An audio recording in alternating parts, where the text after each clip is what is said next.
Professor government PG college Jhalawar. आज हम एक नई चीज़ पे बात करेंगे बच्चों आपसे। हमारे कोटा यूनिवर्सिटी के थर्ड ईयर का जो सिलेबस है ज्योग्राफी का सेकेंड पेपर का भारत का भूगोल, उसके संदर्भ में हम आपसे बात करेंगे आज कि भारत की यूनिकनेस क्या है, उसकी जो एक खासियत है, जो कहा जाता है विशेषता जो है अनेकता में एकता। आज वो टॉपिक मैंने सेलेक्ट किया है आपके सिलेबस का, जिसके बारे में मैं कुछ बातें आपसे करूँगा।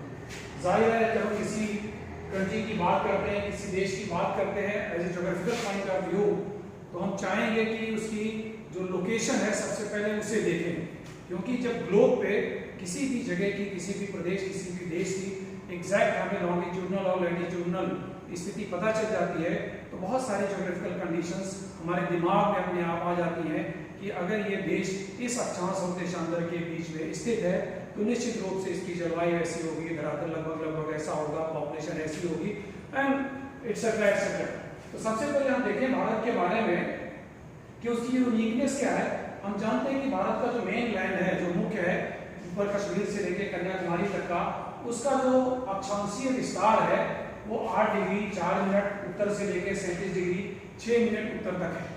इसी तरह से जब हम उसकी लॉन्गिट्यूडनल डिस्टेंस की बात करते हैं, यानी पूरब में अरुणाचल प्रदेश से लेकर और पश्चिम में गुजरात तक, तो उसका एक्सटेंशन जो है वो 68 डिग्री 7 मिनट ईस्ट से लेकर और 97 डिग्री 25 मिनट ईस्ट तक के बीच में है।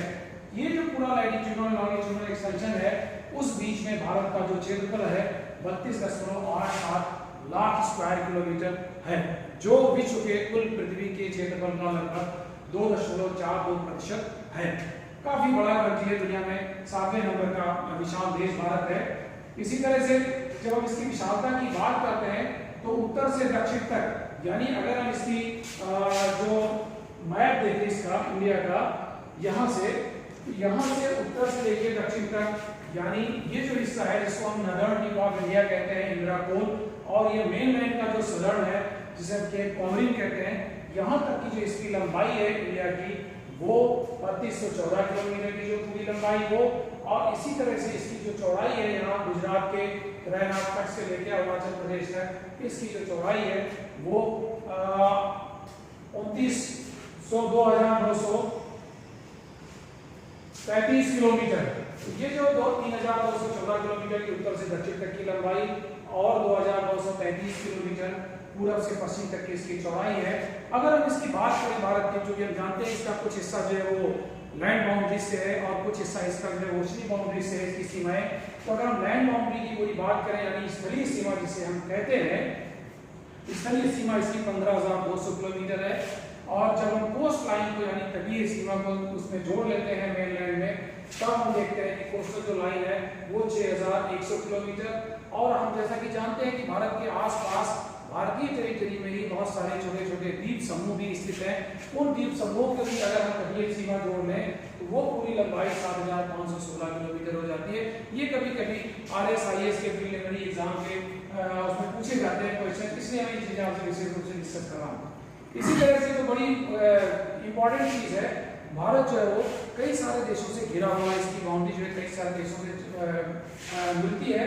तो कभी कभी कंडीशन ये पूछा जाता है कि भारत की जो जिन देशों से सीमाएं लग रही हैं उनसे सबसे लंबी सीमा किस देश के साथ है, सबसे छोटी सीमा किस देश के साथ है। तो मैंने क्या किया है, एक शॉर्टकट आपको याद करने के लिए यहाँ निकाला है। यहाँ लिखा हुआ है बचपने में भूत अफगानी।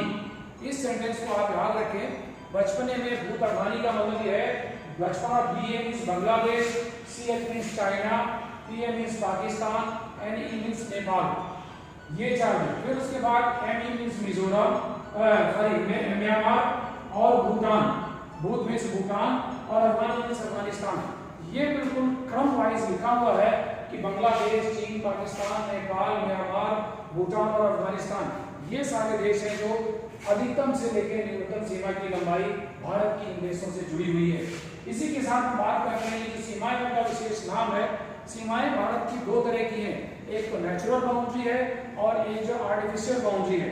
तो पाकिस्तान और बांग्लादेश के साथ जो इसकी बाउंड्री है वो तो आर्टिफिशियल बाउंड्री है, लेकिन चाइना के साथ, म्यांमार के साथ, अफगानिस्तान के साथ ये सब इसकी नेचुरल बाउंड्री है।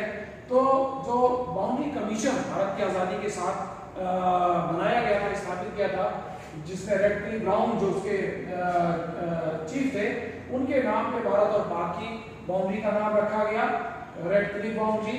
इंडिया और चाइना के बीच की बाउंड्री जो मैकमोहन जिसका नाम है, और अफगानिस्तान और इंडिया के बीच की जो बाउंड्री है जिसे हम डूरांड के नाम से जानते हैं। इस तरह से विशेष नाम है जो कभी कभी कॉम्पिटिटिव एग्जाम्स में आपसे पूछे जाते हैं, इसको आप अच्छी तरह से याद रखेंगे। इसी तरह से कभी कभी ये पूछा जाता है कि भारत का जो है वो नदर्न टिप कौन सा है, उत्तरी छोर कहाँ है, तो वो उत्तरी छोर जम्मू कश्मीर के अली लद्दाख जो है वहाँ जो इसका नाम है इंदिरा कोल। इंदिरा कोल हमारे भारत के मुख्य भाग का जो है वो उत्तरतम बिंदु है। और जब हम सदर्न पॉइंट की बात करते हैं तो सदर्न पॉइंट जब ये पूछा जाए कि भारत का दक्षिणतम बिंदु कौन सा है, तब तो वो ग्रेट निकोबार जो हमारा द्वीप समूह अंडमान निकोबार द्वीप समूह का हिस्सा बिल्कुल दक्षिणतम जो द्वीप है ग्रेट निकोबार, उसका एक पॉइंट है जिसको हम कहते हैं इंदिरा पॉइंट, उसी को कहते हैं पिग्मेलियन पॉइंट या उसी को कहते हैं पार्सन्स पॉइंट। तो ये तीनों नाम आप जरूर याद रखें, इंदिरा पॉइंट, पिग्मेलियन पॉइंट और पार्सन्स पॉइंट। ये तीनों पॉइंट जो है वो ग्रेट निकोबार का दक्षिणतम बिंदु है, जो भारत का दक्षिणतम बिंदु कहा जाता है। लेकिन अगर ये पूछा जाए कि भारत के मुख्य भाग का दक्षिणतम बिंदु कौन सा है, जो हमारा केप कॉन्गरेस जिसे हम कन्याकुमारी कहते हैं, वो हमारा मुख्य पॉइंट है। इसी तरह से कुछ हम और बात करें, जब हम उत्तर दक्षिण की सीमाओं की बात करते हैं तो फिर बात कभी कभी कॉम्पिटिटिव एग्जाम में ये भी पूछा जाता है कि भारत की पूर्वी और पश्चिमी जो बिंदु हैं वो कौन कौन से हैं। तो जो हमने लंबाई अभी देखी थी 2935 किलोमीटर, उसमें से जो ईस्टर्न पॉइंट है यानी अरुणाचल प्रदेश में एक जगह है अंजा डिस्ट्रिक्ट का जिसका नाम है किबिथू। तो अरुणाचल प्रदेश से एक ही लिखा हुआ है, इट मींस अरुणाचल प्रदेश। तो अरुणाचल प्रदेश का किबिथू जो स्थान है वो भारत का पूर्वोत्तम जिसको हम कह सकते हैं बिल्कुल eastern most tip of India है। इसी तरह से अगर हम पश्चिमी छोर की बात करें तो पश्चिमी छोर में जो हमारा राज्य है गुजरात, गुजरात में आप देखेंगे रैन ऑफ कच्छ के पास है सर क्रीक। इस सर क्रीक में एक जगह है जिसका नाम है गुहार मोती। ये गुहार मोती इस भारत का पश्चिम का बिल्कुल लास्ट पॉइंट है, जिसकी लंबाई हमने जो देखी है 2935 किलोमीटर, वो यहाँ गुहार मोती से लेके और किबिथू तक है। इसी तरह से कभी कभी हमें ये पूछा जाता है भारत के संदर्भ में कॉम्पिटिटिव एग्जाम्स में कि एक बड़ी यूनिकनेस है, भारत एक ऐसा देश है जिसके बीच से ट्रॉपिक ऑफ कैंसर जिसको हम कर्क रेखा कहते हैं लगभग इसको बीचों बीच से गुजरती है। तो कभी इंडिया के पेपर में कई बार कंपटीशन में ये पूछा जाता है कि किन किन प्रदेशों से किन किन राज्यों से होकर ये हमारी कर्क रेखा गुजरती है 23.5 डिग्री जो है। तो हम याद करने के लिए यहाँ लिख दें कि यहाँ लिखा हुआ GRM, ठीक है, गुजरात, राजस्थान, मध्य प्रदेश। फिर लिखा है CJW यानी छत्तीसगढ़, झारखंड, वेस्ट बंगाल और त्रिपुरा और मिजोरम। ये जो राज्य हैं हमारे 8 राज्यों से होकर, जो भारत के 8 राज्य हैं, इन 8 राज्यों से होकर गुजरती है। जब छत्तीसगढ़ नहीं बना था तो ये मध्य प्रदेश भी शामिल हुआ करता था और उसके बाद तब ये राज्यों की संख्या कम होती थी। वर्तमान में ये जो 8 राज्य हैं, अगर हम पश्चिम से पूर्व की तरफ चलें तो ये राज्य हमारे बिल्कुल कभी कभी इसका सीक्वेंस भी पूछा जाता है कॉम्पिटिटिव एग्जाम्स में। तो बच्चों आप इसको अच्छी तरह से नोट कर लें, देख लें कि कई बार इसको हम कोई भी शॉर्टकट भी याद कर सकते हैं, इसका एब्रिविएशन भी कोई अपनी तरफ से डिसाइड करते हैं ताकि हमें अच्छी तरह से याद रहे। तो ये सारी बातें जो थी विशेष रूप से इंडिया के इंट्रोडक्शन के संदर्भ में, यहाँ अगर हम देखें इस बैग में जिसकी मैं आपसे बात कर रहा था, ये हमारा इंदिरा कोल और ये हमारा केप कॉन्गरेस और यहाँ आप देखें ये इंदिरा पॉइंट, दक्षिणतम बिंदु जो है जिसे हम कहते हैं पिग्मेलियन पॉइंट, इंदिरा पॉइंट या पार्सन्स पॉइंट, ये इसी तरह से ये गुजरात और ये अरुणाचल प्रदेश का हिस्सा। एक चीज मैं और आपसे बता दूं, मैं भी आपसे बात कर रहा था ट्रॉपिक ऑफ कैंसर की कर्क रेखा, तो ये कर्क रेखा है। तो आप इस मानचित्र की भी एक पिक ले लें, स्क्रीनशॉट ले सकते हैं, जिसमें आपको पता चल जाएगा एग्जैक्ट इसकी लंबाई और चौड़ाई भारत की और कहां से कहां तक ये पॉइंट्स जुड़ रहे हैं। साथ ही साथ ये देखना गुजरात, मध्य प्रदेश, छत्तीसगढ़, झारखंड, वेस्ट बंगाल और त्रिपुरा और मिजोरम, ये जो राज्य हैं ये कहां से हमारी 23.5 डिग्री जो ट्रॉपिक ऑफ कैंसर यानी कर्क रेखा वो गुजरती है।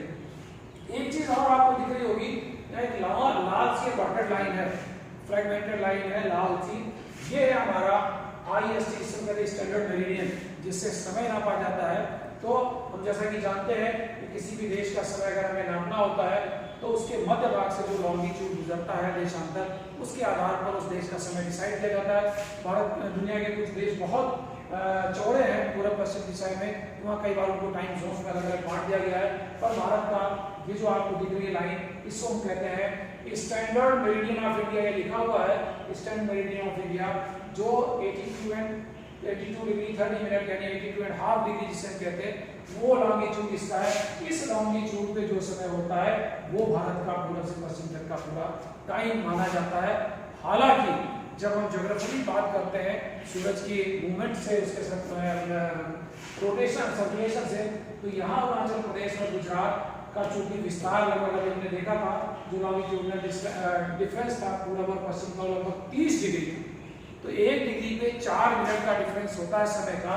तो अगर ये दोनों पॉइंट जो है 30 डिग्री के डिफरेंस पे है, तो निश्चित रूप से यहाँ और यहाँ के समय में 2 घंटे का अंतर होगा। ये सूर्योदय और सूर्यास्त का समय जब होता है उसमें हम इसको कैलकुलेट करते हैं, लेकिन जब स्टैंडर्ड टाइम का समय होता है तो जो टाइम यहाँ अरुणाचल प्रदेश में होगा वही टाइम यहाँ गुजरात में भी होगा। लेकिन अगर हम सूर्योदय और सूर्यास्त की बात करेंगे तो यहाँ सूर्योदय पहले होगा क्योंकि ये पूरब में है, और यहाँ सूर्योदय बाद में होगा क्योंकि ये पश्चिम में है। तो यहाँ और यहाँ के सूर्योदय में लगभग 2 घंटे का डिफरेंस आता है। ये चीजें हमारी बेसिक बात थी इसमें, जो हमें आपसे शेयर करना था।